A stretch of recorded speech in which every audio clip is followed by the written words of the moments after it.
Hello and welcome to the Foxhole Cast, an All for the Game podcast. I'm Una. I'm Nate. I'm John. And that's right, we're back for the second night in a row to record Golden Raven Initial Reactions, Part 2. Part 2. 2 Golden, 2 Raven.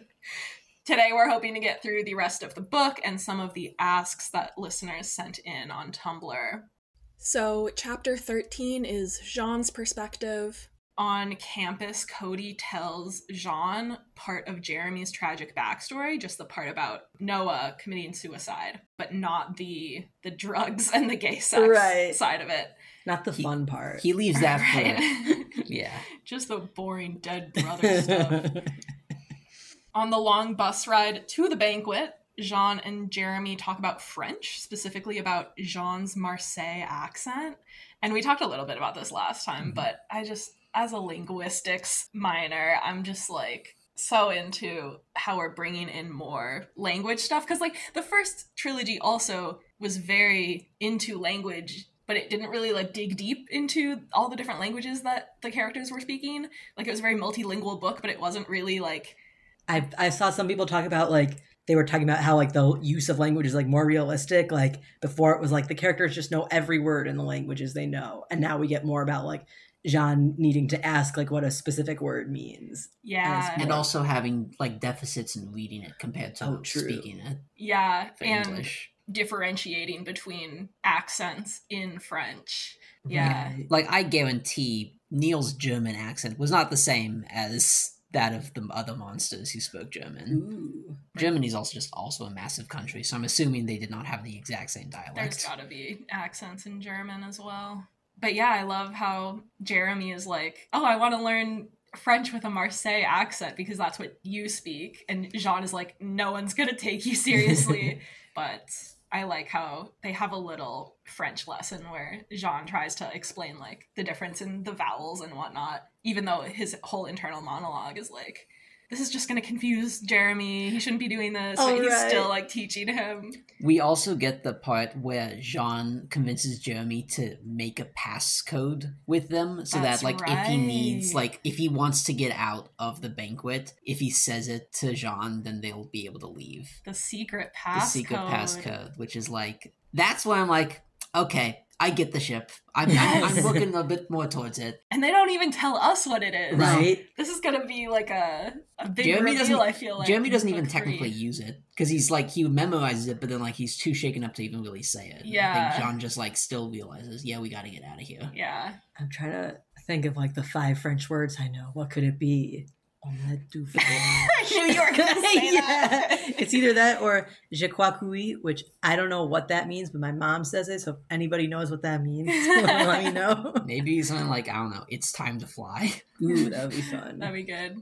During Mardi Gras, they say "let the good times roll" in French. Oh, what's I that? learned that something bon temps. Hell yeah. Something or other. Roller los bon temps. Even if I looked it up, I would not know how to pronounce it. Laissez les bons temps rouler. But maybe Jeremy is like, let the good times roll. Maybe he's like, let the bad times roll. Yeah. Jean ends up hanging out with the Derricks for a bit until the conversation turns to the Raven's Nest and Rico. The Derricks are so freaking weird to me. Just because there's like, we're spoiled because the Foxes only had like 9 players on it. Uh-huh. And now we're on a Trojans team that has dozens, which makes sense. But there's so many characters that get like 1 character trait and that's it. I think they're so fun, though. It's fun, and it's realistic. It doesn't make any, there's no reason that the Foxes should have been allowed to play. It really, realistically speaking, they should have been kicked out for only having 9 players. Right. But, like, this one, you've got Derek and Derek, you've got all of the first years, you've got Sean and Sebastian. I don't even know who those people are. One of them is, like, comes from a conservative background. I thought that was Cody. No. One of them is like, because they have a relationship, but then one of them like is like stepping on the other's foot for like saying something that's borderline. Yeah. And then the other one is just there. But like, you don't even remember them because that's all we get from them. Yeah, But yeah. they show up I haven't memorized them the same way that I have. But there's also many, many more. And then you got the throuple with Pat and Ananya, Nabil, Cody, Yeah. Xavier. Like, there's just so many of them. And again, it makes sense that that's how it is, because that's how teams actually are. But it's funny that Noah is trying to give, like, a little bit to every single one of them. There's like, their background characters, but she's making sure everyone has something. I think all things considered, she's doing a pretty good job. Like, yeah, honestly, I mean, like, yeah. I remember there's a Sean and a Sebastian. I think there's also a Shane. Yeah, which Yeah, there's a Shane, Can a we Sean, a stop? Sebastian. What the- No, there's a Shane, a Sean, a Jean, a Sebastian. I kind of like for the less important ones, I like Zane. the double names because, oh yeah, there's a Zane, because it feels more realistic. It does feel realistic. It's also, like we talked about last time, I can't wait for the audiobook. They're gonna, that reader's gonna be, like, pissed at everything going on here. you can already hear, like, not to totally roast the audiobook narrator, but the audiobook, sometimes you can tell that he's, like, hesitating between names. Like, sometimes he'll go to say Aaron, but he means Andrew, and you can, like, kind of hear the catch in his voice. How you've listened to these so many times. Yeah, I bet at some point they'll accidentally say John and Jeremy. yeah. I mean, I do that all the time. I've just been doing both with a soft J sound for a while. I just do say Jean and Jeremy. It's just easier. Okay, chapter 14, Jeremy's perspective. They get to the hotel, they get dressed for the banquet. We have a classic, like, getting dressed before the party scene where they're, like, doing each Yes. other's ties. Also, apparently, I wasn't like paying close enough attention, but I think during this scene, like Jeremy is lying on the bed, and John like goes to tell him something, and just chooses to like lean fully over him with his Yep. hand on the bed, and he's like, Extremely seductively. I had to reread that part and be like, wait, what is happening? And even Jeremy says, like, if it were anyone besides Jean, this would obviously be a come on, and they would be like, let's get down to this. But then he knows it's Jean, so that's not what he means. that's just how they do it in France. Yeah. I'm really hoping for some fan art of that just because we need a visual. I think it's gonna be that and the pottery. Ooh, Those are gonna be the two scenes most prime for Jean Jeremy. That'd be really cute. I would love to see some pottery fan art. Mhm. I want to see some ghost specific. Yep, Yeah, that's the only exactly thing- what I was thinking. That's actually the only thing I know about the movie Ghost. Same. He's dead. He's a ghost. Patrick Swayze's there, Whoopi Goldberg's there. I didn't Demi even know Moore. Whoopi Yeah, she Goldberg's- won an Oscar for it. For real? Yeah, for best supporting Oh, actress. Maybe we should watch Ghost. I haven't seen the movie either. They were just showing it at the movie theaters apparently for Oh, Valentine's shit. Day. I didn't Oh. go see it. I haven't seen it, but We can do a late Valentine's Day Yeah. movie watch. Oh, that's why they were showing it. That makes sense. yeah, it's romantic apparently. The White Ridge Bobcat bastards come over and harass Jeremy. They brought props. The dedication is Yeah. Dude, yeah! They brought the Pixie pixie sticks. That just made me think of the made-up drug in Riverdale that comes in, like, pixie Jingle sticks. Jangle. Yeah, and then isn't there another one that's, like, Oh my god. I can't remember I if would. that's the one that comes in There's the so many pixie fun sticks names format. for different. Star Wars has Death Sticks. Wait, when is that? It's just a throwaway joke line in Attack of the Clones. Oh, Is okay. one guy comes up to Obi-Wan and he's like, "Hey, want to buy some Death Sticks?" And then Obi-Wan does a mind trick. He's like, "You don't want to sell me Death Sticks. I'm going to sell you Death Sticks." He could have just said You no. you want to go home and rethink your life. I want to go home and rethink my life. It's one of the only times comedy works in the prequels. It's very good though. God, I haven't seen that movie in forever. That's funny. I guess we'll keep going with the scene because I have things to say. I have interjections to make. Please continue. Well, I'm about to jump to chapter 15. Oh, Do you wait. have something else about Okay. the White Yeah. Ridge Bobcats? I mean, just immediately, how, like, in your mind, do you come over and make somebody for having a brother that committed suicide and be like, this is a normal thing to do, and I'm not, like, a villain in Glee? Isn't that the most fucked up shit? Just, like, in front of everyone. Right? For no reason. Like, later, there's sort of a reason, but even, like, it's just like, dude, like, you can't honestly think that you're gonna come off as, like, the aggrieved party here. Like, They're also Right. making it a performance. Like you said, they bring props. Like they think they're stealing the spotlight in this. Yeah, they think they're, like, so cool when everyone is looking at them like, dude, that is so beyond fucked. Like, that's such a low blow. it's kind of funny because when the Ravens do that, it's, like, terrifying, and these guys are like, oh, we're gonna do that. And it's like, no, in the real world, that's just really fucking weird, and you need to stop doing that. Yeah, that's, like, so uncalled for. This was also something I had mentioned was that White Ridge is a real municipality in Colorado. There is not a college called White Ridge College. Noah Sakovich had to make that up because she couldn't have an entire college full of awful people. That like makes this. sense. Chapter 15, the banquet ends, and we get the scene with Jean telling Kat that he wouldn't hurt her for messing up at Exie, which I know is one of your faves. That was one of my favorite scenes in the whole book because it just it does a very good job of showing how far he's come without being too overt about it. Yeah, I love that they're like, oh yeah, you keep talking about how the Raven Way is so great or whatever, but like, would you actually do it? And he realizes like, no, I wouldn't want to do that. And that's such a powerful, like, they're turning it around back on him and being like, no, you're not like that. Yeah. I love you couldn't really, especially by the end of the book, I was like, whoa. Just the difference between John at the beginning and John at the end, like it feels like it goes very slowly and subtly. Like she does it really well. It's just like at the end, it's like, oh shit, he's like way different now. Yeah. He would have actually run that dog over with a car in the series. Oh yeah. And then Jeremy goes to hook up with Phaser. Ivan Phaser. Ivan, that's a sick name. Like, not saying anything he does is justified, but I would also probably hook up with a guy who was mean to me if his name was Ivan Phaser.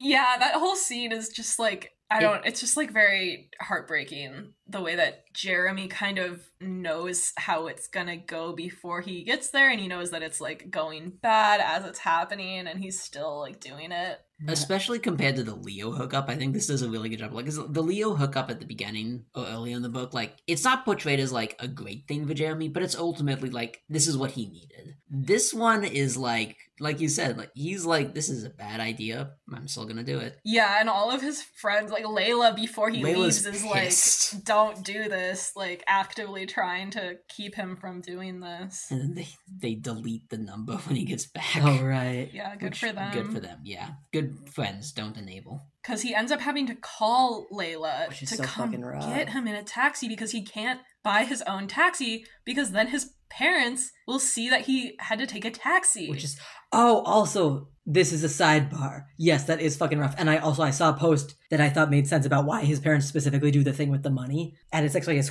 quite simple. It's quite elementary when you have somebody else point it out to you.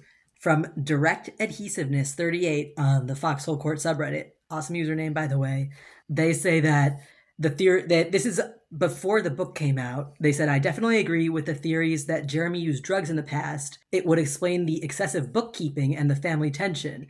And I realized, like, the reason that they're having him, like, tell him everything he's spending money on is so that they can track that he's not spending money on drugs. Oh, yeah, I got that. Oh, I didn't. I was like, that's weird. Sorry. I think No, it's it's- also a fact of just being controlling in general, but that's probably like a specific thing that, like, yeah, we need to make sure you don't buy anything that we don't approve of. I figured that's why they didn't let him spend his own money, is because they are saying, like, we can't trust you to be responsible with your money. That I thought they were just saying that because they sucked. I also kind of thought that. That honestly. makes It makes sense, the drug excuse that they were using. I mean, I think it's probably both, but that can be the rationalization they give. It is so fucked up. Like, I was just editing our episode that we did yesterday.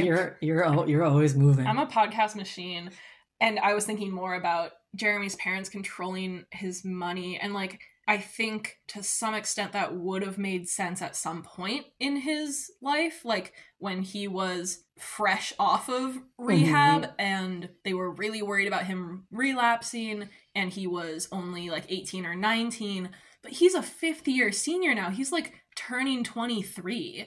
True, yeah. And he has been clean this entire time, and they are still treating him the same way after 4 years. Yeah, now it's just a punishment. Yeah. And also, he is, like, and he still finds ways, like, it's not even working because he still finds the occasional way to, like, get some money, like the arrangement that he has with his therapist. Right. And also there is, like, the time-honored tradition of sucking dick for drugs, which, like, it's not gonna work, but they're just doing it to punish him. Right. They don't actually care about his well-being. They're not actually doing this to, like, keep him healthy. They are doing this to control his behavior and make him afraid of them. Yeah. And of what they could do to him. And it succeeded. Yeah. So after Jeremy gets back from his hookup, he tells Jean the rest of his tragic backstory. I was really, like, I don't know if I just missed everyone else's posts with, like, predictions about what Jeremy's backstory was going to be. I was not expecting, like, the whole drugs thing. Me neither, actually. Everybody was like, I knew he would be doing cocaine. And I was like, where did you get that? I missed that. My thought, after reading the first book and the very, like, scarce hints we got, I thought he didn't, like, this is an indirect way of Noah dying. Like, it's not like he's the sole person to blame, obviously. Right. I thought it was going to be even more removed. Like, his actions, like, I thought he had, like, actually not that much to do with it, and his family just blamed him for it because they seemed like awful people. Yeah. I didn't realize he was in any way related. Like, the fact that he had him as his +1. And, like, it's still not, like, his fault that Noah dies.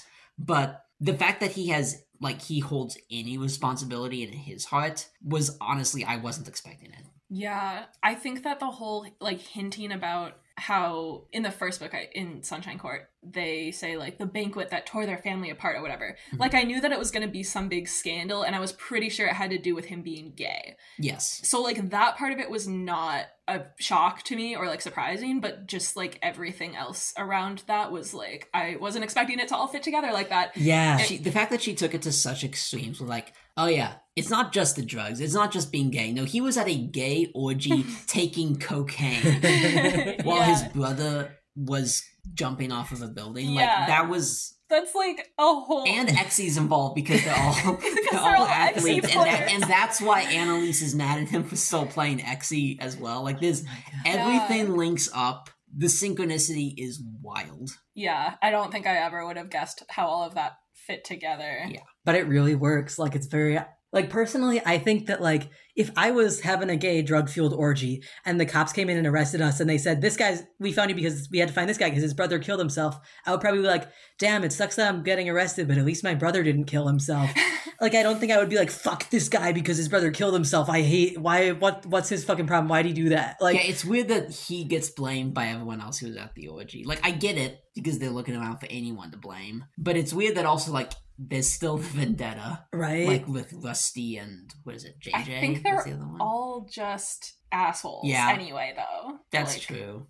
I think it's probably easier for them to blame it on Jeremy, to take the blame off of themselves for what they got caught doing and, like, their own ruined reputations. Like, it's easier for them to blame Jeremy. Right, because they can't lash out against, like, general homophobic society and cops who don't like seeing you have a good time. They got arrested for drugs, right? Like, is it, like, it's in some states it is or was illegal to have gay sex. In California, was it at that time, do we think? Or was it just, like, drugs? In 2007? Yeah. I guess I don't know for sure, but I would hope that that was not a law. Right. Are you going to look it up for us, John? I sure am. I think the drugs are probably the predominant thing. Mm-hmm. Yeah. But it's... And I think the ruined reputations, the fact that, like, everyone got outed... That's true. ...is the more severe part of it for these people. That's true. But it's just the fact that they got handcuffed at all. I was like, what? Oh, is the yeah. crime? I think the drugs might have been the crime. Right? Yeah, you were allowed to have same-sex sexual activity in California. Hell yeah. But, yeah, socially, it's a different thing. Mm-hmm. Did we have anything else to say about Jeremy's tragic backstory before we move on? Let me think. Oh, just that I was struck by the description of his brother. What's the brother's? Noah. Just the fact that he was on the way they describe him as, like, he clearly looked like he had something wrong with him, and then him being on the rooftop for 3 hours. I feel like it, like, gives you a disturbingly clear picture of just, like, what that was like. Super chilling. Yeah, the whole detail about Noah, like, everyone knew that he was suicidal and they made him Jeremy's responsibility and then blamed Jeremy for this happening, just, like, really hammers home the idea of, like, Jeremy is not at fault for this. Right. There were plenty of adults and other siblings that could have stepped in to help at some earlier time before it got to this point. Right. Yeah. And I really was struck by, like, the hereditary parallels here, where it's like, what was he doing at that party, Matilda? Like, why did you send Noah out of state where he would potentially be alone? Oh, like, yeah. Really setting Jeremy and Noah up for failure. Right. Yeah, do they explain why Noah is... They didn't say why he was the +1. Brought along? I feel like maybe they were just like, come on, get him out of the house, have him see some people, and then he'll have a good time. Right? Yeah, that's how it always works. Yeah, that'll cure him. Anyway, chapter 16, we're back to Jean's perspective. The address of Jean, Layla, and Kat's house gets leaked, and he starts getting mail from people. And then they start their game against the Bobcats. Then we slide right into chapter 17. The game continues. Jean tells a guy to have a winning day, Yes. which we were all waiting for. Like, Yes, it was on excellent. everyone's bingo cards. Like, we need Jean to say the line. Pretty iconic of him. Yeah. I will say I was surprised he pulled it out that quickly. I thought that was going to be like his like final like, oh, I've become a Trojan now. Like, Yeah. in like the end of the third book, he finally pulled it out. I think that this was kind of his, like, transformation into a Trojan, Yes. though. I was just I didn't expect it to happen at this point in the series. But Same. I'm glad. I was also expecting it to maybe be a book 3 Yeah. fun thing, but yeah, after this game, when he manages to not fight anyone on the court, the interviewer is like, wow, you did a good job not fighting anyone on the court or whatever. Nobody ever congratulates me for not fighting people. Yeah, I feel like he did complete his transformation. I'm hoping for a backslide in the next book. The other thing I was thinking about in this game is that, like, I like that he, like, realizes the strategy of saying have a winning day in a very, like, Jean way, because he, like, says it and then he waits to get attacked because he knows that the other players will get a red card, which is, one, hilarious that that's what the Trojans have been doing this whole time. Yeah. And two, it's very like, of course John is going to let somebody injure him for XE. That kind of sucks, but he ended up being okay. I also like that while he's like watching the others play, he sees how strong they are. And like he talks about how they've been discussing the Trojans seem to turn it up more when they're playing an actual game compared to practice. But like I don't think he really believed that fully until like now he's seeing it in person, like, oh yeah, they actually are really good. Right. Like, doesn't he have a moment? I don't know if it's during this game or some other time, but he has a moment of realization, like, oh, I get it. Like, I'm starting to get what they're saying about the game is better when we play it this way. Yes, I think I do remember him thinking something along those exact, like, which makes me think this is a larger discussion for another time, but just like, I'm just very interested in the idea that like the Ravens say that they do these specific things because it makes them the best, but it doesn't. A lot of things they do are counterproductive, and they're gonna at some point, if they're ever gonna get out of this, have to come to terms with the fact that like they did all of this and it did not make them better at the sport. Yeah, and Jean is like coming to the conclusion Right. slowly and then kind of all at once later in this book. Just like how you fall asleep. Shut up. I knew it was it's in reference to The Fault in Our Stars. As soon as I said it, I was like, fucking John Green. Is he still writing? Yeah. It's been a while since he had a big hit, I know. Like last one was the Turtles one that I remember hearing about. I never read it. My cousin read it. She said it was fine. Nice. After the game, Zane shows up and he and Jean end up having a fight in the locker room, which was so stressful. Mm-hmm. The biggest part for me was when Riemann shows up and just punches Zane. Yeah, I and was I'm not like, expecting that. right? I was like, you can't do that. And then I was like, no, I guess that made sense to do. Yeah. Yeah. He's defending Jean. I will say the other thing is that at one point Lucas walks in and Jean's narration is like, of all of the people on the Trojan staff and cast, Lucas is the one who comes in. And my note is that Lucas is a little shit, which is just for me, for whatever reason, Lucas really irrationally made me angry every time he showed up in this book. Maybe it's just the lingering effects of the last book. I just felt so sad I for feel him. sad for him, but like, I think it's just, it's definitely carried over from the last book, where it's like, I did not like him in the last book. Mhm. And so I feel for him here, but I'm like, it could have been anyone but Lucas. It could have been Sean or Sebastian, and it wouldn't have had the same thing. I love that part too in the narration when it says like the person that walked in was Lucas fucking Johnson. Yeah. And it says fucking in there. Yes. That's so funny.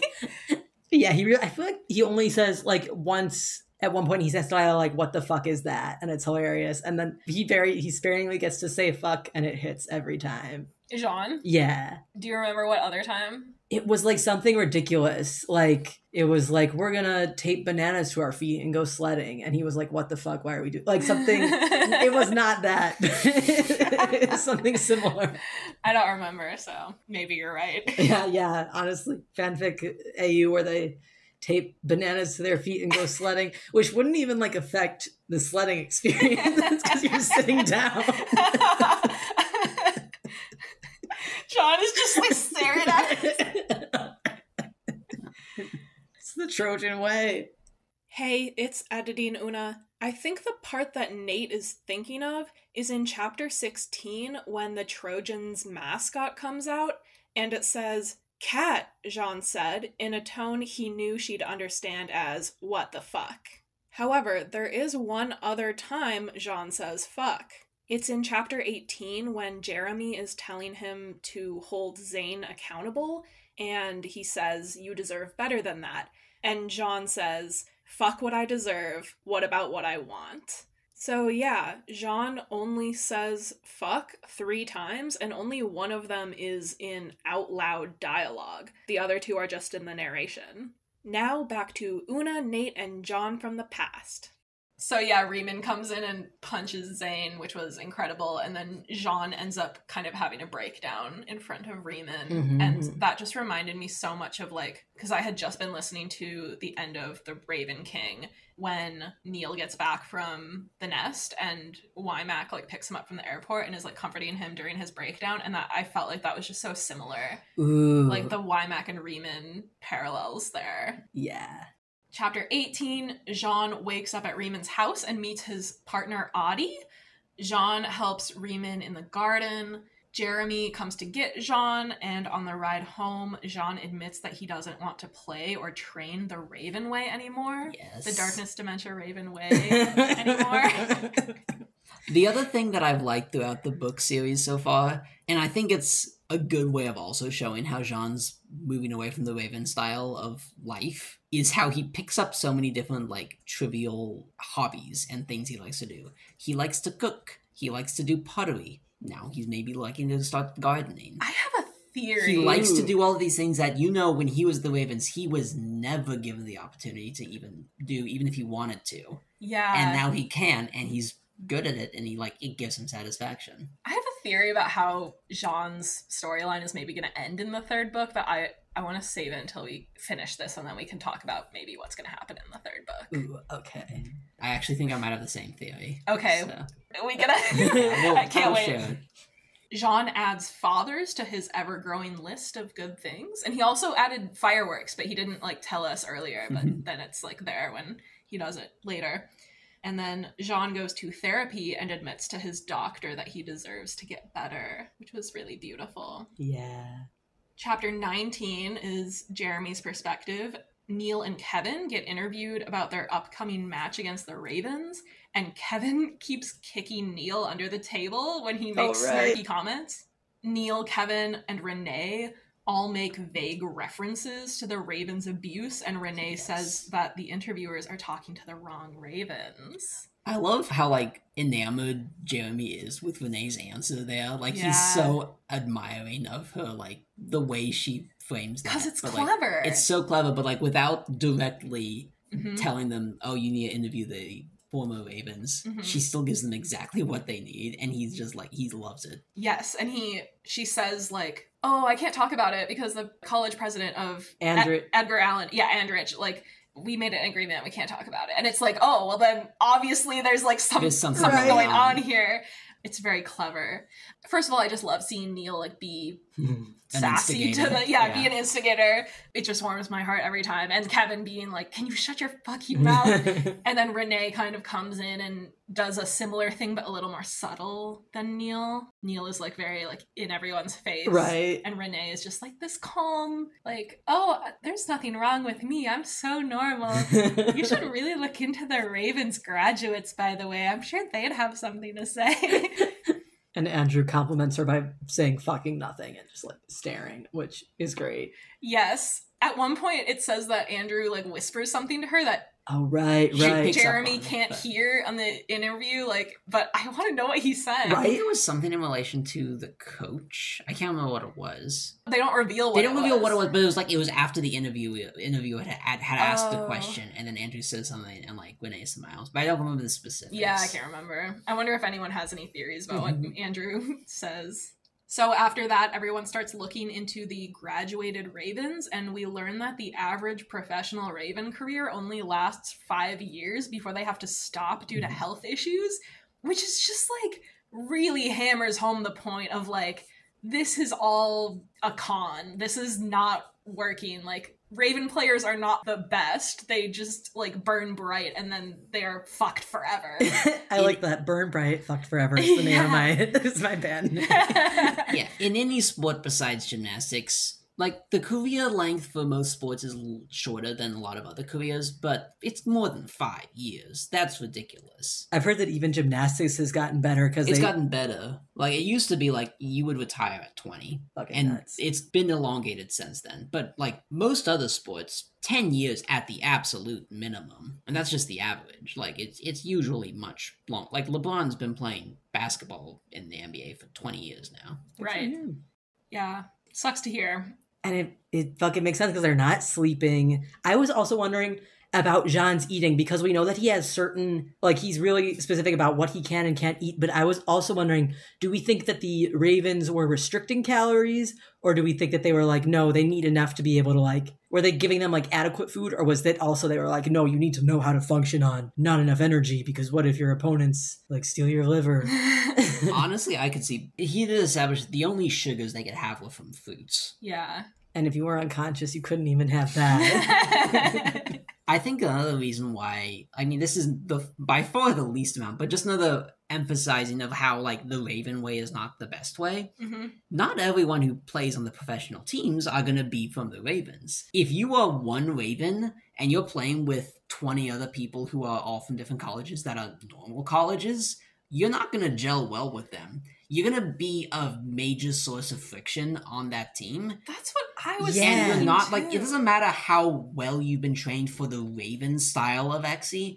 If you don't get on board with the rest of your teammates, they're not going to want you and you're going to get kicked out because you're no good to the team if you can't play with the team's rules. Right. Yeah. Because there's that part where Jean is trying to teach one of the Derricks, like, stand like this and I'll just aim the shot at you. And Derek's like, I don't want to do that. And it's like, well, that's great that Jean spent all these years learning how to do that, but Derek doesn't want to, so we're not going to do that now. And yeah, I was also thinking, like, what do you think about, like, the careers where it's like, we tortured this child, but it's okay because they're a super genius now. A lot of that stuff is, like, things that you're doing individually, like Mozart. They're like, let's lock this kid in a room and see if he makes music and stuff. But, like, a lot of those things where you, like, hurt somebody but also get somebody who's able to perform really well for a while is just them doing that. And also with, like, a huge support system, like how the Ravens have their coaches who, like, do everything for them. So they don't need to, like Jean doesn't really understand how money works. Right. I Mhm. constantly think about this. Like, I think Jean is a little different because he came to them so young and he was treated like their property. So he's different. But I think that, like Lucas says, after Grayson comes home, Grayson's like different. And Lucas has this conversation with Jeremy of like, if you had known what he was like before, like, this is not him. And I can't imagine these people like going on to play on professional teams and like actually getting along with people or like integrating well into the real world.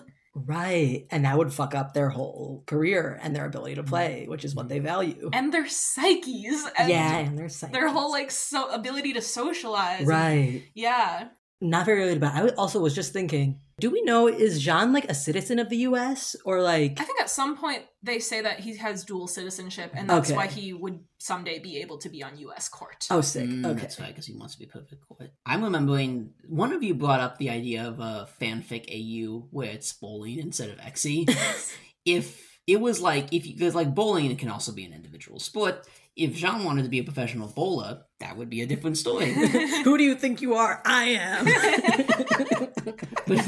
Someone translate that to French. am. Ooh. But like that would be a different situation because eventually you could play solo. But yeah, like you gotta work with the other people you're working with, or else it doesn't matter. Yeah. Right. How good you are. Right, exactly. You're only as good as like how well your team can work together. Anyway, we gotta pick up the pace. Damn. We got book left to get through. When Jeremy finds out about all the Ravens' health issues, he like tries to call Kevin to make him stop his night practices, and Kevin just doesn't care. And I love that. love that. Jeremy also tries to call Neil, but he doesn't pick up, which is not surprising. I feel like Neil probably wouldn't pick up for anyone except a chosen few. Do we think Neil even has Jeremy's number saved in his phone? Almost certainly not. The Trojans go to Utah for a game and watch the Foxes versus Ravens match in the locker room. And just 30 seconds into the game, an all-out brawl starts between the Ravens and the Foxes. this is the scene that really like stuck with me. I feel this was like it because they go so in depth with what happens. Like it takes its time laying out exactly the catastrophe that unfolds here. Yeah, and they like play their replays and go step by step of like who started it and who's getting hurt. I'm still so like I'm legit mad that Andrew gets a 5-game suspension. I'm like, they were killing everybody. But then the Ravens the whole team gets disqualified. Right. But but that's not the fact that wasn't the first decision. Like the first initial call was, yeah, all of the Ravens get red cards, but Andrew gets red cards plus 5 games out. Yeah. I'm just impressed that he was able to like choke someone out with a broken clavicle though. Oh Yeah, I yeah. forgot he had gotten that happen. Yeah. 'Cause I've never had that happen to me. I can imagine it's hard to do anything. Yeah, he's vicious. What happens to Neil again? Because they mentioned like Neil goes out right away and like he can't even do anything. He gets whacked in the ribs. He fractures 2 ribs. Yeah. That's right. And if it weren't for the angle, like it could have done even worse. Yes. Yeah, when it was describing Neil like on the ground, I was like, no, And then, like, they my have- child. And then they have Abby comes up and is looking very uncertain or something like that. Was like Yeah. uncertain about if he's gonna live, uncertain about like what the damage is, what. It was really rough just to watch it from the outside and like not have the audio of like what they are yelling to each other on the court and just like having the outside perspective. It was like wild. Have you ever watched a sports event and a brawl breaks out? Yes, but only 'Cause- hockey. No, I 'cause don't think it's so. scary, especially when it's like hockey's kind of its own Yeah, thing. That's hockey's because kind it's been like phased out over the years, but like it used to be like literally that was like a tradition was that there would be a fight in hockey. But like when there's a brawl in basketball, it's horrific because like there's so much that could happen. Uh-huh. Then it's scary. Well, they don't have any armor. That's true. It's completely a free for all. Like if someone starts to fight in the basketball arena, like it's up to other people to get in between these 7-foot behemoths Yeah. and stop them from killing each other. Yeah, in retrospect, giving all of the incredibly unstable college Ravens weapons to beat their opponents to death is not the wisest decision. Who And the could've- way that it was described was that the people who went after Andrew were trying to actually kill him. They took a swing at his head. They Yeah, said. but like he's wearing a helmet, so how heavy is an Exi racket that it could kill him through the helmet? Heavy enough that there's a heavy and a light option for the rackets. And also when Jean later hits himself in the leg with it, they say he could have like fractured his tibia. Jesus Christ. I guess between the shin pads that he also Yeah. had. I just picture all of the Exi rackets as like light lacrosse rackets. Right? Well, actually, like, it doesn't take. It really varies with concussions. Like, you don't have to necessarily hit somebody on the head super hard to kill them. Mhm. Fun fact. Skulls are overrated in terms of the protection they offer. Interesting. If your brain's bouncing around in there, who knows what could happen. Yeah, I guess I hadn't considered that. Anyway, chapter 20, the Trojans easily win their game against Utah, and Riemann receives word that the Ravens have been suspended for the remainder of the season. We learn that, yeah, Neil got the 2 ribs fractured and Andrew got the fractured clavicle. Unpopular opinion, I was kind of hoping they'd get hurt a little bit worse for the drama. I thought, well, they mentioned Andrew and Neil especially are going to be out for like half the season. Andrew had to That's have true. surgery. Andrew had to have That's true. surgery, and Neil's not going to be able to play till like they say after the winter That's true. break. People better be writing some hospital fan fiction. Oh, yeah. Like, Absolutely. They still did a whole cigarette dance in the hospital bed. Andrew's like on oxygen and he lights the cigarette and everything explodes. no, there's a fun detail later. I don't know if you guys clocked this. We're gonna get to it actually. Let's keep going. On the bus ride back from Utah, Layla gets a call from her uncle that their house burned down. Mhm. And Jeremy, Jean, Layla, and Kat take a plane back home and they try to make a list of everything in the house for insurance. And I actually did tear up at this part.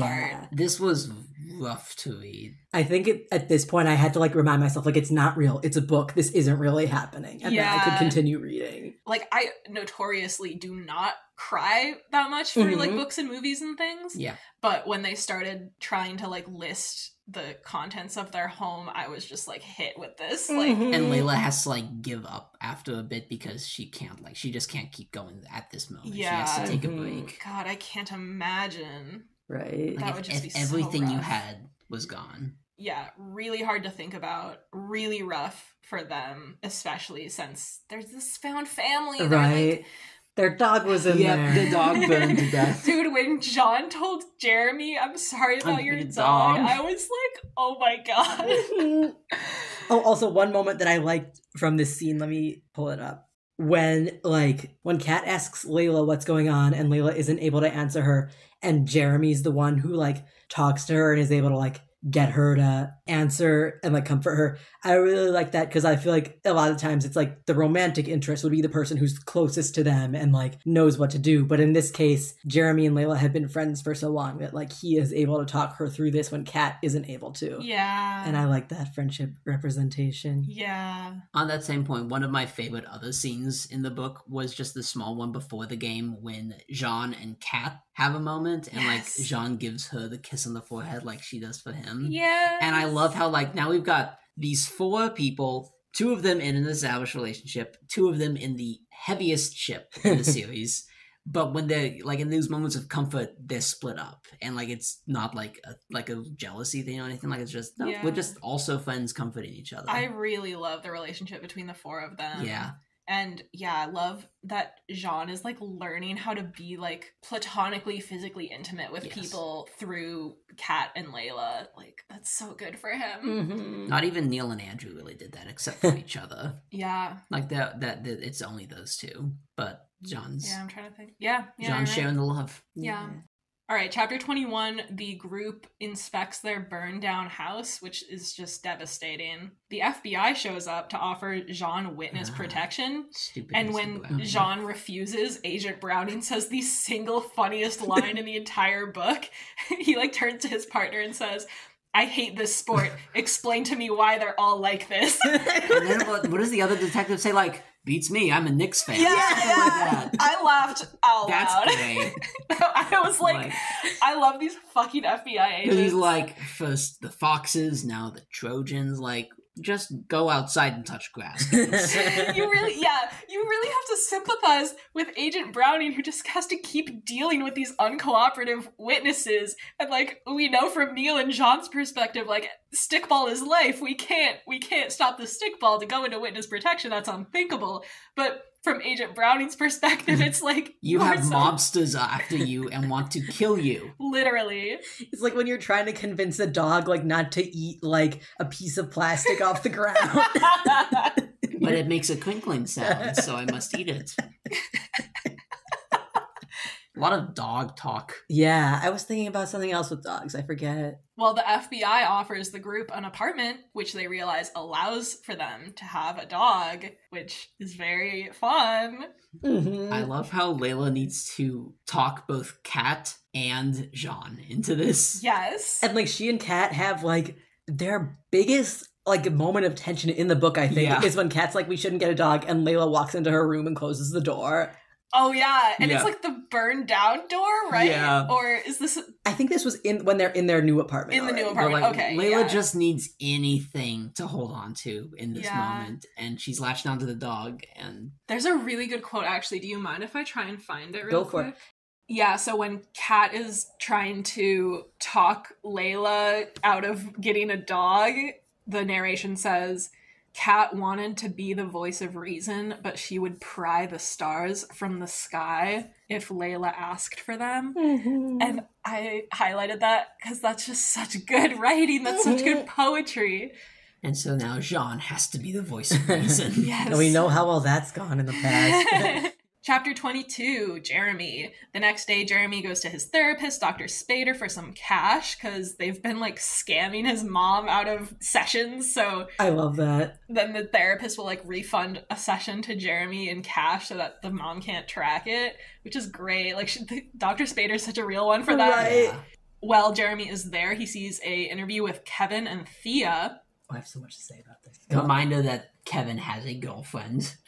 Dude, when we get to Thea in the first three, but like when she shows up in Kingsman, I have thoughts about her because I'll save it. Okay, I'm excited. She still feels out of place to me. Yeah, Just that's as a basically character. my thought is that she's just like out of nowhere, and I'm like, what are you doing here? Like, I don't know. Mhm. Maybe I'll grow to love her if she has more interactions with the characters, but She reappears. yeah.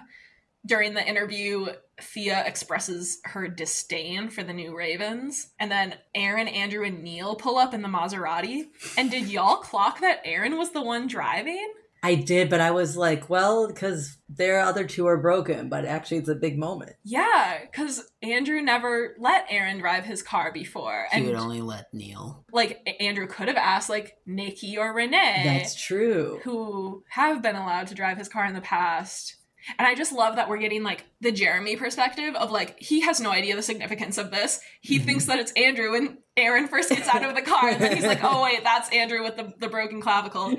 But we know, and it's just this one throwaway line, but it's like such a big thing in the first 3 books that it's just like, there's so much in that one little line. I love that. Yeah. Like that's how you do callbacks to Yeah. past books. Like if you are building a universe and you want to sneak in things for like the true fans that have read the past books like a lot already, like some authors can be so clumsy about referencing the past and being like, oh, wasn't that so great when I did that in the first books or whatever. But they just make it a massive deal. Like they Yeah. put way too much attention on it. Exactly, but this is perfect because like you almost miss it unless you are like a super fan and you've Right. read the books a whole lot. You understand the significance. For- I If you're- actually did miss that. I didn't clock that until just now when you said it. But I'm like, Yeah. oh yeah, that's amazing. Nathan is pointing at Yeah, me. I'm pointing at Yes, the Yeah. true fan.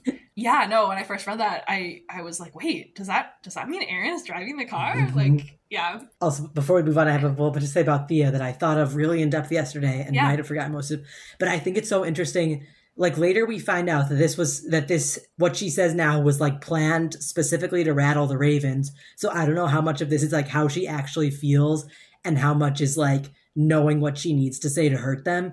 But I think it's so interesting to see.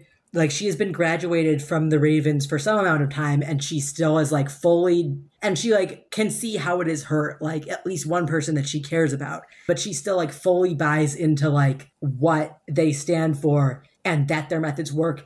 And what I found really disturbing is that it seems like she says he will be disappointed in you, and she could have been referring to Tetsuji, but it felt like she was referring to Rico, and I like Oh. It could have been either. and I had this vision of like this, like, because Una and I have been like learning about cults lately, and I just had this vision of like this, not official, but like this little religion that has been created amongst the Ravens. And even though Rico is dead, he still transcends death. He is still alive in some way and can be disappointed. And I think that's horrifying. Yeah. And it's just so I really want to just like get into the Ravens cult parallels way more, but I just thought this was such a wild. I hadn't considered the fact that she might have been talking about Rico. I also Yeah. thought it was It's probably Tetsuji. Tetsuji. At first I was like, why the fuck is she acting like Rico was still alive? And it wasn't until way later that I was like, oh yeah, he's still out there. But I was just like, damn, he's Jesus now. I mean, Yeah. he's definitely a martyr figure for the new Ravens. Like that was why they said they were going after them so Right. fast, Right. was because they wanted to get revenge for him.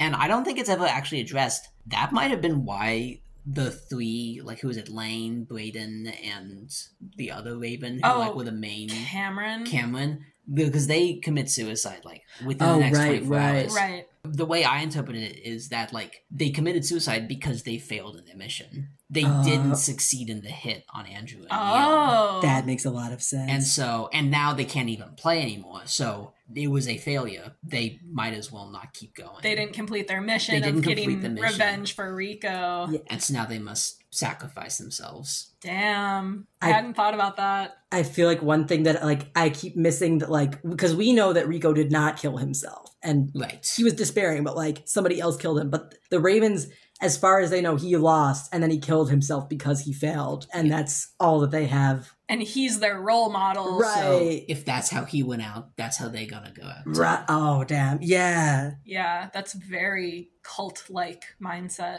It's scary. And just the way I have also just been thinking about how they are like Rico is dead and Tetsuji like seems to be like he's gone. We don't know how much influence he has, but they're still like upholding this cult even though he's not there. Like nobody's really there to enforce it except themselves.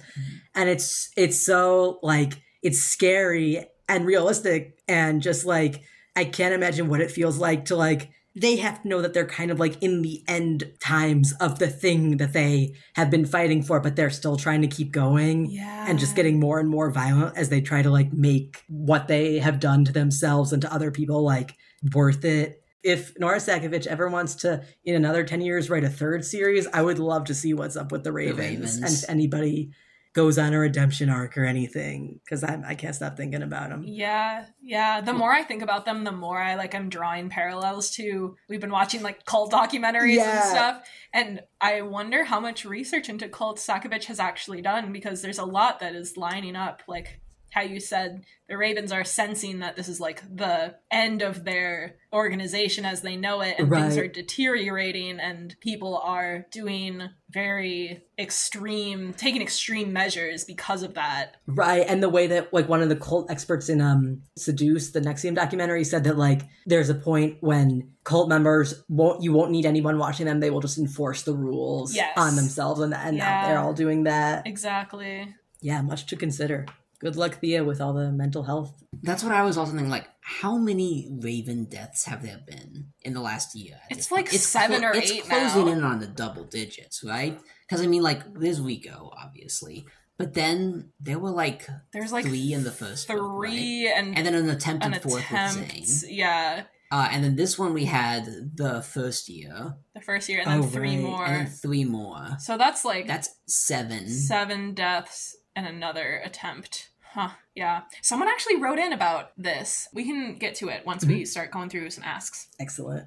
So Jeremy goes home and fights with his stepfather, and then Kat and Jean show up to show off their new motorcycles, because they sold Jean's Ravenmobile to get motorcycles. Which I will say, like, I'm not blaming them for this. That is not where I would have put that money to begin with. That's fair, I think I would have prioritized many other things before not even just like, okay, maybe one motorcycle, since that's like a transportation method for Kat, but like I don't think you needed 2. That's get like a bed they're frame. Matching. I get it. It's cute. I just think I don't know. Maybe the motorcycles represent freedom. It's something that Jean has for himself. He's never owned anything himself. That's another way of representing freedom is the basic necessities. I'm just gonna but I get it. It's sweet. It's symbolic. It's cute. Yeah. I love the idea of them having their matching motorcycles. And they're just like, hey, Jeremy, what do you feel about this? You feeling any complicated things about this development? Isn't Jean's motorcycle also like jet black? I think so. I don't know. He's still having the Raven black. Yeah. The growth for the next book is he just like puts like one flower decal on it. That'd be fun. Or like a little firework. I can see that happening in book 3. Like we were talking about, a few more Ravens commit suicide, including Captain Jasmine Lane, who was the one who broke Neil's ribs, and Cody's cousin, Cameron. And then Braden, who I think was the one who took a swing at Andrew. Yes. Which also was interesting that when, at one point, Jean is listing off the Ravens who he had an okay relationship with, and that's very noticeable because he ends it with saying Zane very quietly. I noticed this too. But one of the other names he mentions, I think, are Lane and Braden. He says Thea Colleen, who was one of the ones who died. Initial, and that was the one that suicides. Zane had a crush on, which is why he was. And Braden was in there, and then I forget the other one. I think it might have been Lane, because then he ends with Zane, and that was like the big mic drop moment. So like, oh yeah, he still has fondness for Zane even after everything Zane did to him. Oh, Sergio. And then he ends up emailing him later. That's right. And Jean also says that he used to get along with Finn. I don't know who that is, but that's another name that he names. Anyway, Jeremy's parents go out of town, so Layla, Kat, and Jean decide to stay over at his house, which is a fun slumber party. And William's there bringing them grilled cheese sandwiches. Yeah, snacks and popcorn. Super fun. Chapter 23, the Trojans win... I wrote Tojans. The Trojans win a home game against Las Vegas. Jean, Kat, and Layla go shopping for their new apartment, and then there's a touching scene where Jean tells Layla about Elodie while he braids her hair. That was so Right. tender. And then the chapter ends with Jean agreeing to a dog. And I love how he does it. Like, he's like, this dog, it wouldn't be that big, would it? Your would-be dog. Yeah. So then chapter 24 is Jean and Jeremy going to the shelter. They spent like a whole chapter at the shelter. Yeah, it's the whole final chapter. Right. I was like, any second now, that car's gonna explode. Any second. It's so funny. Jean starts talking to a mutt named Rex, whose backstory and temperament bear a striking resemblance to Jean's. Mhm. Also love that the name Rex means king. I didn't even Mhm. think about that. Yeah. It's Latin. Yeah. Just so you guys know. Oedipus Latin. Rex. So they take Rex home and ask the group chat for name suggestions, and they settle on Jabberwocky from Alice in Wonderland because we really needed another J name in the mix here. Literally. Isn't like, because like Jeremy's an English major, right? That's like Yes. the. I thought he wasn't. Yes, he is he's an English major. Ah. It's weird because he says that's in prep for law school. Oh yeah. I looked it up because also I had like 2 of my cousins are lawyers or would be Ooh. lawyers. Ooh. I don't think English is that high on the list of like common majors Pre-law, for pre-law. yeah. Like it's not like completely out of left field, but like compared to, I don't know, I think that history or other Jeremy communications, talks like about how his parents wanted him to take like poli-sci or poli-sci. something. Okay, because that seems like the more conventional avenue. Yeah, he talks about having to like convince his mom that like, oh yeah, English is totally pre-law. But then after they name the dog, that's pretty much the book. Like Isn't it, they name it Jabberwocky Moreau? that's Yes. right. We can't forget the last name. They assign it the Moreau last name. And Kat says when Jean is like, don't name him that, Kat is like, you've been outvoted, embrace fatherhood. That's so good. Father is one of his good things in life. I think Yes, so. yeah. So. I just love, first of all, the whole symbolism of like the unwanted dog and like Jean always talking about how he's on a leash and like there's so much dog symbolism. And this was in the first 3 books too. There was a lot of like references to people being each other's pets and whatnot. But Jean is very much like there are similarities between this dog's story and his, which is just fun. And I love want- that the dog seems to like Jean the best. I want that dog. Jabberwocky seems like such a good dog. Sounds like a really good dog, and I can't wait for people to start drawing. Oh Yes. yeah. I think I saw like a mood board for him. Oh yeah. There Yeah. needs to be art of Jabberwocky sitting on Jean's lap and Yes. Jean's looking at it with disgust Yes. and also like accepting it. I want fan art of Jeremy holding the shark, and Jabberwocky is Yeah. like Oh fuck holding yes. onto the shark and is like in the air off the ground. When my dog was a puppy, she would love for us to just drag her around by her chew toys. Yeah, I can imagine that. I would think that we were hurting her, but I'd be like, let's do tug of war, and she's like, no, just drag me around on the floor. She loved it. That's great. So yeah, that's the book. I would give it a solid 8.5 out of 10. Nice. I put, with thinking just with my heart, I put 4 out of 5 on Amazon. Because Okay. that felt right. Yeah. I think I did 5 out of 5. Nice. Yeah, I guess I To could have. boost up those stats a little bit. Yeah. I did also rate it on Storygraph. I think. Nice. Storygraph is fun because they let you add trigger warnings to your review. Ooh, uh-huh. And This is in dire need of those. I was like starting to like type some in, and then it comes up with like the whole drop down list of them, and I'm like scrolling through like, oh yeah, that one, Just check that all. one, that one, that one, and it lets you sort them into like major or minor Oh, or wow. like explicit versus whatever. And I was like sorting them all into these categories. I'm like, oh yeah, that was in there for like one scene. But let's hear what some other people had to say about the book. Yes. We got like 10 messages Yo. about this. Let me find the first one.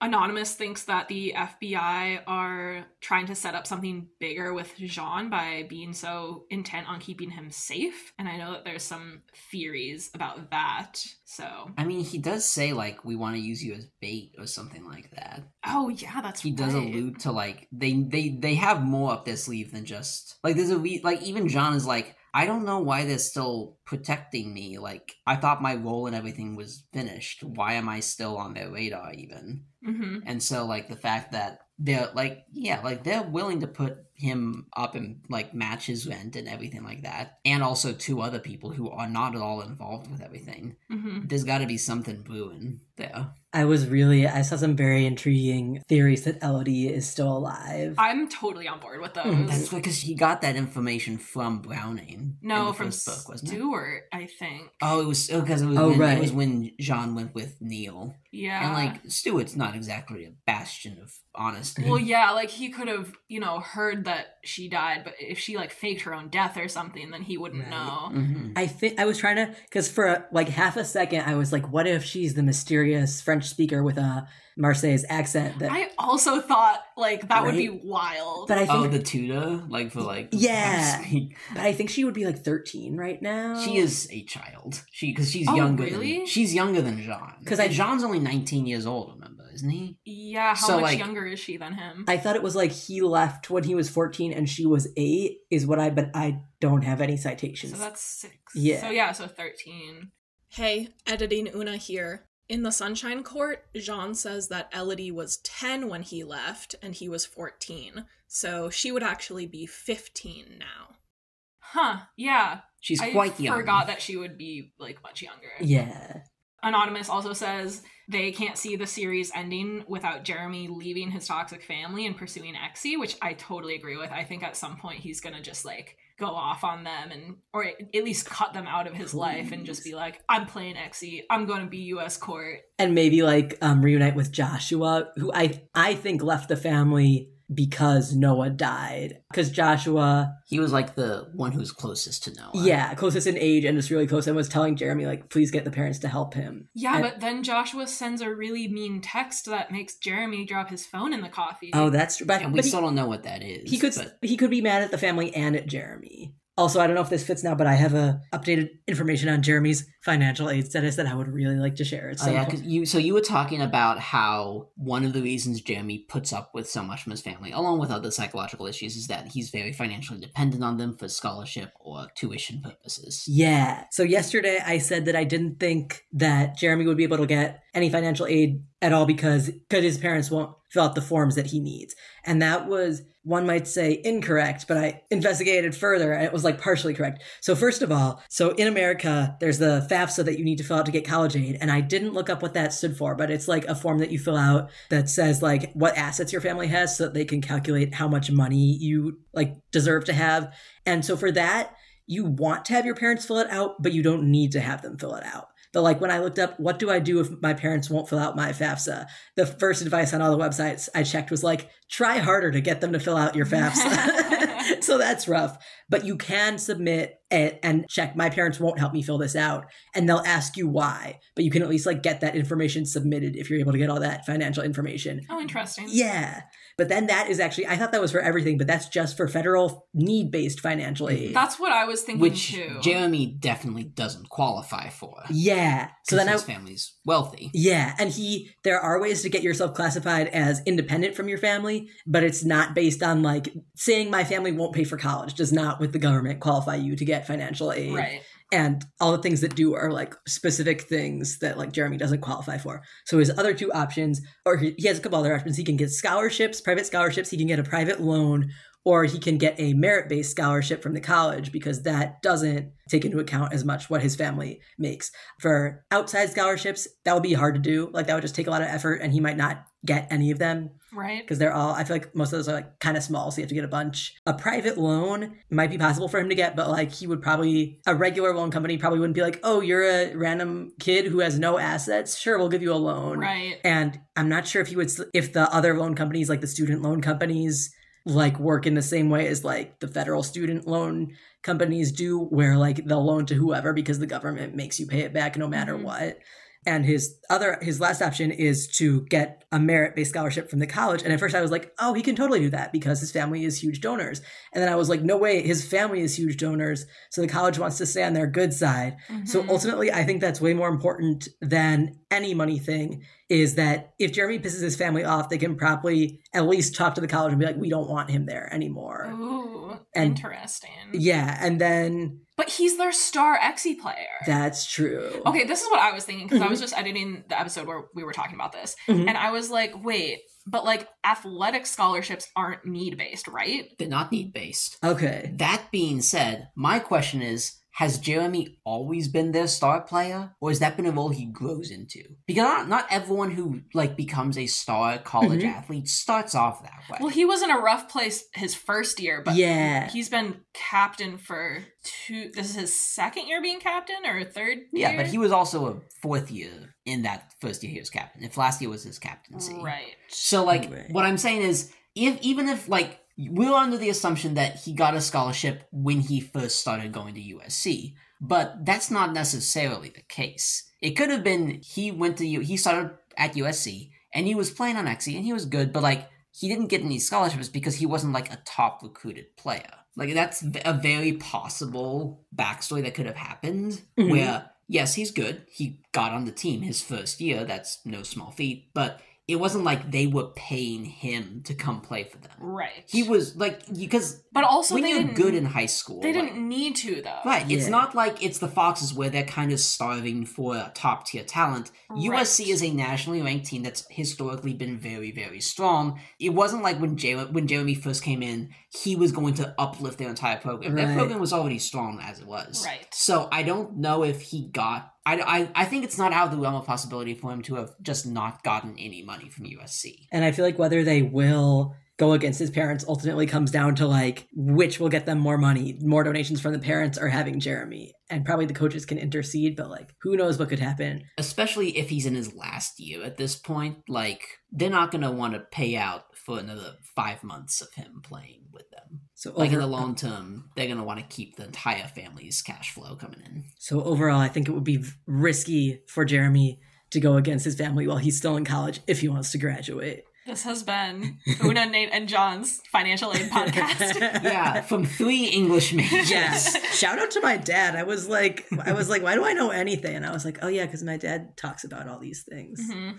Anyway, okay, moving on. Yes. Another anonymous ask is saying that they really liked how they are talking about Jean speaking French and people wanting to speak French with him because he's been deprived and punished for speaking French for so long, and he's finally in an environment that is encouraging him to speak his native language.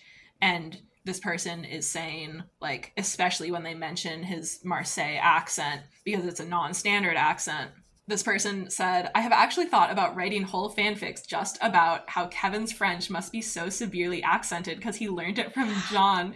Please do. Please. Please write those. And then this person says that they're a linguistics major, and I'm like, from one linguist to another, like, I need you to write these. We're sending you like mental and physical energy for this task. Physical energy.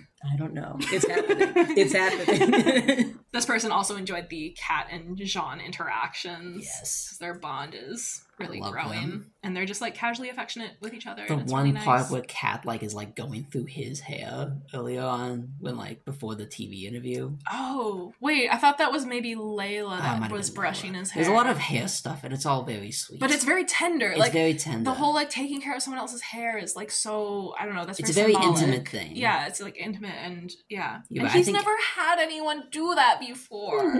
They fucked up his hair on the Ravens. Yeah, and it's finally like growing back. Yeah. Okay, so we got an ask from Post Historical Posts, and this person gave the book a 7 out of 10. I think that might be where I'm at. I'm between a 7 and an 8. Mhm. A lot of the stuff that they said that they liked, we have already talked about, but I did want to go over some of the things that they didn't like because when I read this, I was like, oh yeah, you're right. I also didn't like that. And I hadn't realized until you pointed it out.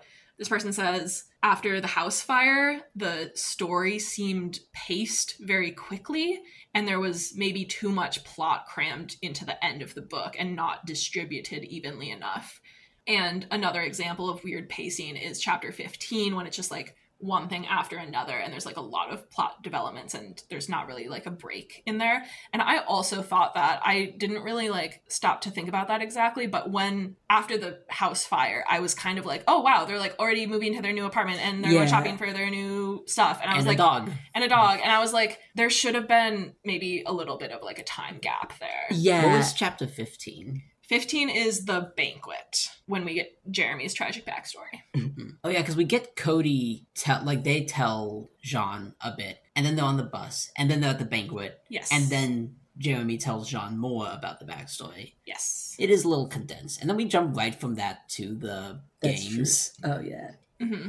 Yeah, I felt like I expected just more like emotional stuff from the house fire. I was like, oh, this is gonna get so sad, and then it just kind of continued, and I was like, all right. Yeah, and I guess I sympathize with the whole, like, the FBI show up and they're kind of, like, rushing them. That's true. And that made sense, I guess. But I was also, like, I don't know, I would have liked to see when they have the floozies over to their new apartment to, like, bring them blankets. Yeah. And they, like, Oh, have, like, a housewarming party. Like, I would have liked to see that scene where they are, like, maybe reminiscing about the old house, or just, like, something that kind of, like, cemented those scenes together. We needed a little bit more glue between those scenes, I think. Yeah. Mm-hmm. This person also says that there were maybe too many Raven suicides.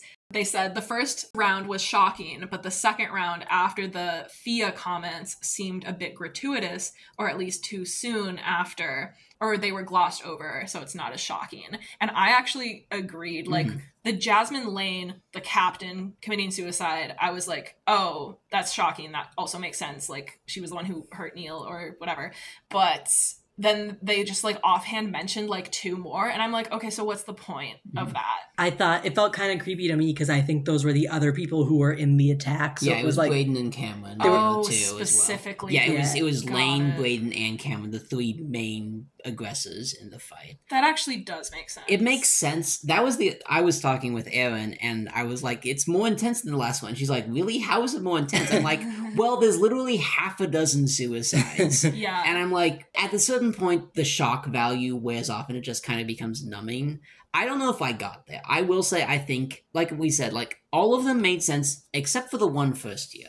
That is mentioned because the random one where, like, they even said, like, that might not even have been a suicide. It might have been, like, the other Ravens taking their aggression out and just, like, getting sloppy. Because we don't know about what happened with that person. Yeah, we never get that story. But that's the only one where I'm like, that seems very much just, like, it's like you're adding a drop in the bucket at any point. Like, it doesn't feel like it's having as much impact. It just feels like a little exploitative. And I'm wondering if that's maybe the point, that, like, there is so much of this happening that we, the readers, and also the people in this world watching this happen are like, oh, another Raven suicide. Like, they just, like, can brush it off. They're like, oh, that team is, like, messed up. Which is a big change from how they used to be viewed. Yeah, so, like, the shock of the first round of suicides was, like, impactful, and now that impact has kind of worn off. But I think that maybe that's the point, is that we're getting used to that, and that's fucked up. That it's happening so often that we're getting used to it. I will say, jumping ahead a bit, because I know we're going to talk about what we want from the third book. Yeah. If the suicides from the Ravens keep happening in the third book, that's when I'm going to start feeling like this is just gratuitous. That's now. true. Yeah. Where it's like, now you're just kind of falling back on this because it's an easy way of getting a reaction. I feel like at this point, like, I'm not saying the Ravens need to be healed after this. Obviously, they're not. There's still going to be a lot going forward with them that they need to work through, and maybe they will have to dissolve entirely. But just killing off more kids isn't going to be the best way of getting that response. Right, and I am starting to doubt the realism of, aren't all of these players on Suicide Watch now? Like, well, because they also mentioned that because the Ravens are banned for the rest of the season. That was established. Right. The new coach resigns, and then they get a new coach who's a former Raven. Right, I'm But intrigued.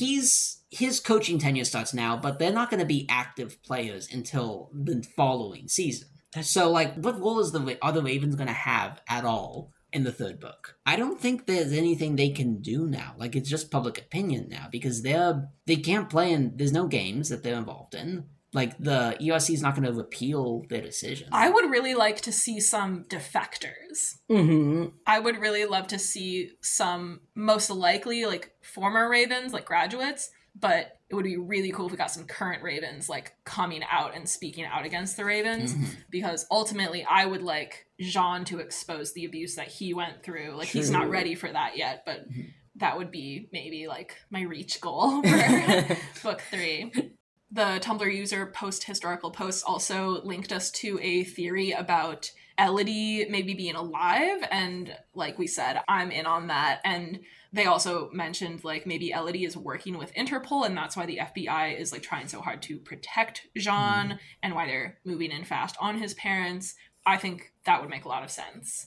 I've also heard theories that Elodie has been on the run in a very like Neil Jostin way. Ooh. That would be fun as well if she's just been on the run this entire time. She just shows up on the Utah team as like the new star defender for next season. Yeah, but a 13-year-old. What a 13-year-old. It's like an Airbud situation. There's no rules that says we can't have a 13-year-old. Another anonymous said that apparently Bark Bark, or at least the concept of the cardboard dog, was like a fan creation after the original trilogy. And they're asking if we know anything about this. And I have never heard this before. How is it a fan? Like, that's not a thing alluded to at all in the original trilogy, is it? I think that it's maybe something that the fans thought of in their own like fan continuations of the series. They manifested it like a tulpa. Like, as in, like, it's a concept that, like, they were, like, in their John Jeremy Yeah, I guess fanfics, so. that, like, I don't Jeremy know. has a cardboard dog. Yeah, the classic. What a weirdly specific thing. If that's true, that's like a fun That's little a I deep do like cut. that. Easter Wow. egg. It also makes it really hilarious that he burned to death. Yeah. I mean, really sad. Also, Tumblr user KTXI said that they are struggling with how Jeremy is withholding so much information at the beginning because it suited Neil's narrative. In the original trilogy, Neil is hiding information from everyone on the team and also the readers, and that makes sense for him as a character. But Jeremy withholding information from us is maybe not, like, it doesn't fit him the same way. And I kind of agree. I would agree. I think that's also symptomatic of the fact that we don't get a lot of Jeremy POV in the Sunshine Court. Right. It's mostly Jean. And so, like, yes, even in the sections we do get of Jeremy in Sunshine Court, he's very cryptic to the point of, like, I was a little frustrated, I'll be honest. I was like, I think you could have given us a bit more, Nora. But for this one, I'm like, okay, at least the floodgates have opened now. Yeah, I feel like in the first book, maybe we can explain it, like, Jeremy is just, like, suppressing all of this. that's what I thought. He's like, I'm gonna be good. I'm gonna be nice. I'm not gonna think about any of the things that make me mad. Because I feel like that exact thing happens a lot. Like, he'll start to think of something and then he'll be like, I'm not gonna think about that. Yeah. And I love that in a man. Yeah, I guess that makes sense. Yeah. Oh, yeah, we never talked about how Andrew stopped smoking. Oh, yeah. We said we were going to circle back to that. So when he gets out of the car, when he comes back from surgery, he puts a cigarette in his mouth, but then he doesn't light it, and he, like, takes it out of his mouth and, like, crumples it up or something. And people have been pointing out that maybe that's because in the earlier scene with Jean and Andrew, Jean calls him brisket lumps for smoking, and implies that, like, next time Neil is in trouble, you're not going to be able to help him because you smoke. And then that happens. Like, Yeah. Andrew can't help Neil on the court during the Foxes Ravens match. Although I don't think he could have done much more than he already did. Right. But I can see how that would have gotten to Right. Andrew. Yeah. And maybe now he's trying to quit smoking, which I would love that for him. Yes. And as an added benefit, that'll make him stronger on the court. Right. That's what Neil's gonna say. Neil's gonna be like, excellent, you can finally be stronger on the court. And Andrew's gonna be like, babe, I fucking hate you 100% right now. Oh, that was another thing I remember thinking about. This is going way back, but in one of the interviews, I think it's the one with Hannah, where she's talking with Kevin and Jean. And at one point, it's brought up the whole fiasco at the last year's championship when Rico seems about to attack Neil and Andrew comes up and stops him by breaking his arm.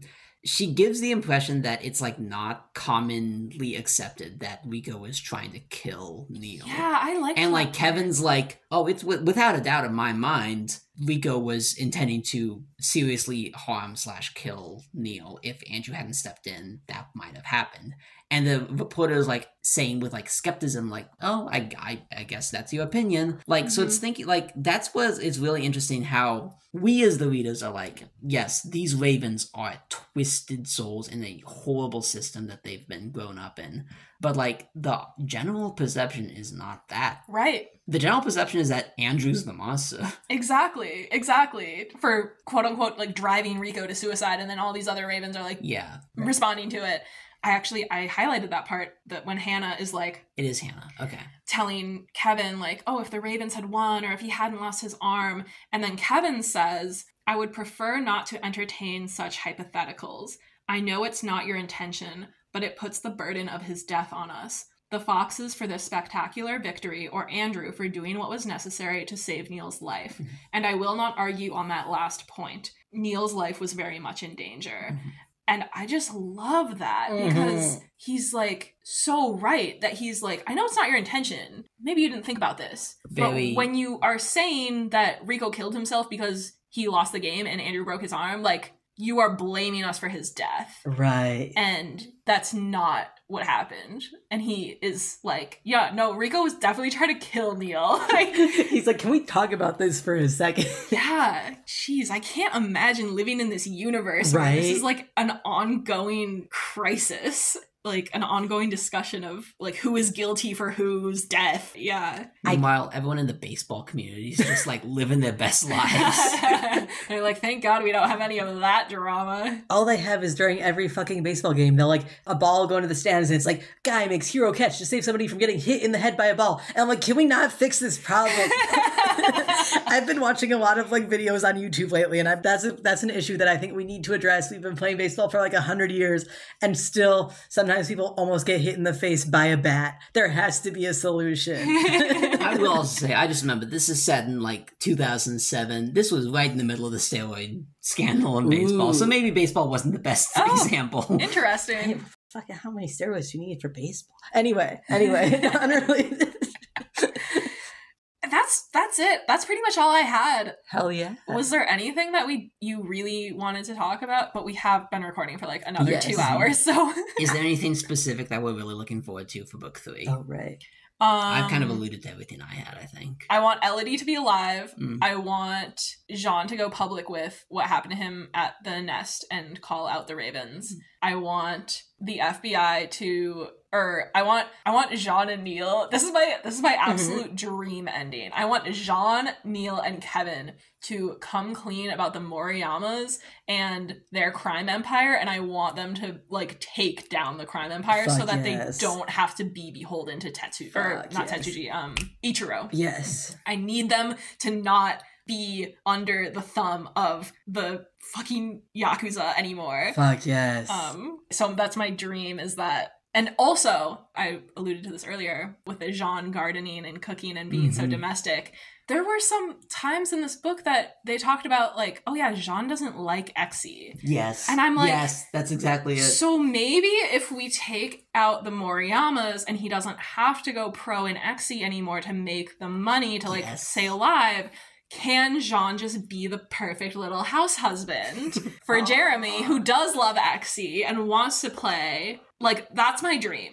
That was exactly my thought process as well. Like, what if he doesn't want to play? Here's my slight alteration, what I was thinking of, because, like, yes, he wants to do all of those things. What if he just becomes, like, a trainer for Exie? Because, like, he likes... something I was Because he's thinking of. also, like, he was, like, leading the night classes Yes. with the Derek's and Tana. Like, he still has that connection then, but it's not, like, his all-encompassing mission in life. Right. And so he doesn't have to be that. He can still be related to that, though. He can still do that part of his life with his boyfriend or whatever, but also have time to garden and make pots. And then, yes, and then that's parallels to Riemann and Audie Yes. and their life. Because that whole scene where Jean is at their house is like showing Jean what his life could be. And it's this like perfect idyllic, like you could just exist in peace and have a garden and like cook and like be with your partner, and I would love that for him. And I think you're so right that we are kind of setting him up as like a kind of like trainer coach figure, because he's teaching the freshmen how to do the Raven drills, and he's gotten all of these revelations in this book of like, I don't want to train like how the Ravens trained. And I'm realizing that that's not the way that things should be, or things don't have to be that way. That's my dream. That's my dream for the third Sunshine Court book. I want something really bad to happen. I mean, that will happen. I know Jean has gone on his healing journey, but I especially want a confrontation with Jeremy, with his parents. Yeah. I'll be interested. I feel bad saying I want Jeremy to relapse. I was also thinking that though. I was also like, what if we have like a dramatic, right? Like that would be on brand for this book series. And like, I want Jean to be trying to help him, but he's also still not in a good place himself. And maybe he has to do something that really scares him. Like, what if Jeremy takes so much cocaine that he goes in a pool and starts drowning, and Jean has to rescue him? And John has to conquer his own feelings of water. Wow, that would be so like, Jeez. I don't know, like that just reminds me of, I don't know, some CW show or something. No, like that would be beyond perfect. The classic cocaine pool camp. I want a confrontation with Jeremy and his family. I want Joshua to come back. I want Jeremy to take William's last name. I know that people have been saying Moreau, but I feel like that's so cute. I feel like I hadn't considered that. Because, the Knoxes aren't any better than the Wilshires. Right. They're both awful. Yeah, Jeremy has said that he doesn't like his last name. And I was also thinking like, okay, well, we've got the dog's name, the dog's last name is Moreau. Right. Maybe your last name could also be Moreau. And then that would also go in line with the theme of Jean being like, I'm a Moreau, I must endure. And at the end of Sunshine Court, when Neil is like, Elodie was also a Moreau, so you can't say that you deserve this because you're a Moreau, because she was also a Moreau, and did she deserve it? And I feel like if we also make Jeremy a Moreau, then like that's another... But I do like the idea of the butler. Yeah, Butler's name. I'm just like, get these guys out of that house. Yeah. Oh, random thing. I want, because when they're about to go pick up the dog, Jean is like, it is your beast. I should not be going and picking this up.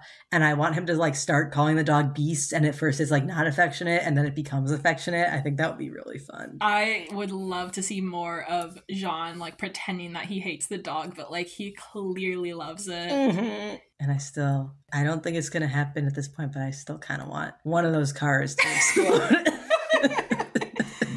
So, like I said, it's not even my preferred ship. Jean Jeremy is going to happen in the third book. Yeah, I'm pretty convinced. Without a doubt. There's no doubt in my mind that that's going to be what ends up happening. How do we think it's going to happen? Ooh. Because, like, Andrew and Neil, first off, she took her sweet time dragging that out. But it only happens after Neil's attacks. Like, after he's been put through the ringer at the end of the second book. It's after everything that's gone. And Andrew has to get off his meds. And Andrew has to get off his meds and go through everything that he went with Drake in the second book as well. Like, they get put through the ringer. What's gonna happen? I'm thinking especially to Jeremy. Because, like, Jeremy's, all of the conflicts he's had have been from the past so far. Like, we haven't seen anything happen to him. Right. He's just kind of... That's true. It's all the lingering trauma. Dealing with the ramifications. It's nothing new that's come up for him. That's so right. So, that's why I think a relapse could be... Something bad's going to happen to Jeremy, and then they're not going to get together until after that. Yeah. I guess, what is that thing going to be, and how do they get together? Well, Jeremy said in the hotel room scene that he wouldn't make the first move. And so Jean has to make the first move. So Jean has to make the first move. What if it's in a hospital bed? Oh, yeah. Now we're fine. What if Jeremy relapses, he gets checked in, Jean comes to visit, and that's when it happens? Ooh, what if? Or at least that's when it's, like, really starting to, like, take root. Right. I don't know if Jean would do that. But I don't know. But it's gotta be after, like... There's got to be vulnerability. It's got to be, like, tender. It can't be like, oh, we just won the big game. No, and it's like that's not how this series works. In the center of the court or whatever. We're not doing a Rocky situation. Much as I love that, it's got to be something. It's got to be, like, the most tender, quiet moment. But also a little bit messed up. Yeah. Yes. And then they solve their problems and have a real kiss. Yes. Later. We're manifesting it. Yeah. What else? I feel like there was like one other random thing. I'm just gonna look at my phone real quick. Please. I didn't take any notes. I just screenshotted like paragraphs, and I was like, I'll remember why I did that. I also screenshot. I took a lot of Let me take highlights, a- so let me take a look. Nice. We don't need to actually get into this if it's going to be like a long thing because we have gone so long. But I want to know why you don't want Jean and Jeremy to get together. It's kind of like what I said before. It just feels like the more predictable ship for me, which makes it less appealing. Ooh. Oh, but do you think they would be good together? Like, I think they'd be fine together. okay. I just think there's other people who he would also be good together. You think it wouldn't be as interesting as It wouldn't like, be as interesting. some It's other just shit? kind of like Only, not even expected. Oh, Yeah. the only like not even romantically, I would be interested just to see Jean Neil forever partners is probably the only thing that would surpass Jean Jeremy for me. I agree, but I don't ship Jean and Neil in like a romantic sense. Yeah. I think that their fates are entwined and they are like forever tied to each other by a red string of fate, and they will never be rid of each other for as long as they live. But Not in a gay way. yeah, not in a romantic way. I guess I don't have anything against that. I just like personally see them as, I don't know, they're not even like family though, and they're Yeah. not friends. They don't even like each other, but they're just like so entwined and they care about each other so much. Yeah. Yeah, I guess it's more I would have liked to see it happen in the past. Now it's too late. It's too late, baby. Sakovich said that in previous drafts, Jean and Neil like made out at Ah, good for the them. nest when Neil is there. But then Jean died. Didn't he die in all the other drafts? Yes. And so then- For anyone who doesn't know, Sakovich said that only in the draft that actually got published did Jean ever survive, which is the poetry. Yes. And it's interesting because, like, barring this series, like, just how that original series wrapped up, I don't think much would have changed. Like, because, again, Jean just didn't have an impact on the original trilogy, really. So, I feel like, it was all, like, in the background. Like, it's not like he didn't have any yeah, role, but, I like, don't he know. didn't really play a part in Neil's story or... I think the it's overall. there, but you might have to like know the extra content and Yeah, also that's like true. look way into it to kind of get it. Because when I first read the like original trilogy, I did not give a shit about Jean. I didn't care about his relationship to Kevin or Neil or anything. But reading the Sunshine Court and a little bit more of the extra content has like really opened my eyes to the rich depths of tragedy that he is. He's like a little puppy that they had to scrape up with a spatula. Oh, I screenshotted when Jean is being really protective of Jeremy after his hookup with Ivan, and Ivan Yeah. choked him out too hard while he was drunk and left like the bruises around Yeah, his he's neck. got like bruises on his neck or Which, something. first off, very sweet, and he's like, again, like, I'm your partner, I will protect you. Yes. But then also, he says, Jeremy's like, he was just drunk, and then Jean's like, I don't believe you, cats never bruise Layla like This this. part. Maybe Layla's not as good with her tongue. Oh, classic. And then they both go, like, they freeze. They They both are like, They just don't know what to say. And then Jean's like, I'll tell her you said that. yeah, good save, good save. Other random irrelevant thing, Jeremy did not use heck in a way that heck should not fucking be used at all in this book.